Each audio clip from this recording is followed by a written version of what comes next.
ยานดอกความจนถ้าอยู่ใกล้คนจริงใจทางเดินแม้ยังยากไร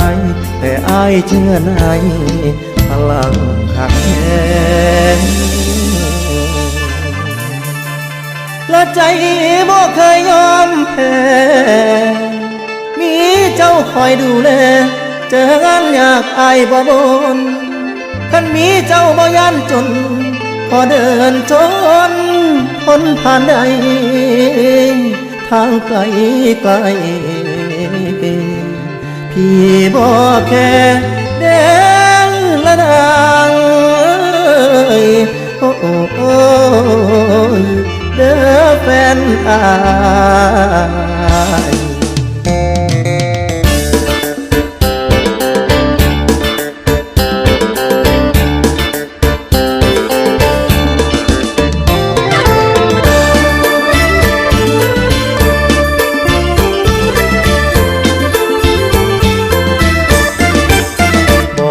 เลยน้องถึงต้องหนักงานเพียงไหนที่เจ้าเป็นแรงใจลำบากกายอ้ายบ่ยาน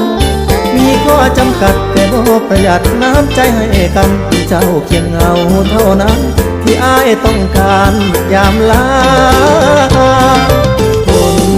อื่นสิเว้าสิยามได้ใจงามงามจากเจ้าช่วยคลายปัญหาด้านความลำบากสู้แรงฮักบ่ได้ดอกนาคนนิ่มอายขอทูสาแก้วตาน้องคือยาใจ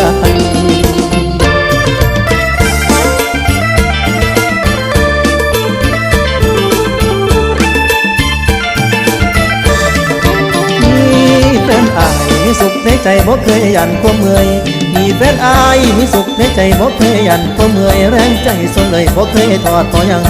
สุขทุกบางธรรมชาติคนจน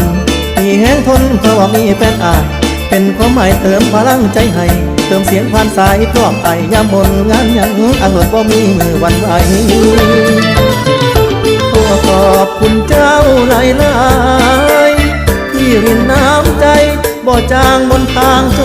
จนเห็นแววรักมาในดวงตานั้นคือข้าล้นก้าวผ่านวันจนด้วยใจแฟนอ้ายประคองมองสู่อนาคตไกล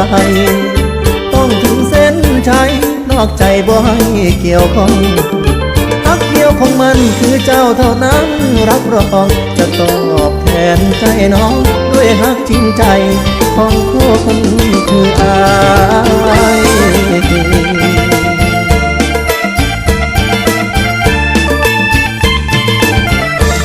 เมื่อกายหัวใจมีเจ้าเมื่อกายแต่หัวใจมีเจ้านักเบางานอายบอกเพียงได้ยินเสียงทำเมื่อยบ่จ้าความลาแม่นลบหายหักยิ่งใหญ่เกินคำว่าจนอย่าไปสนคำคนใส่ร้ายสองเฮามีใจแค่ไผน้อง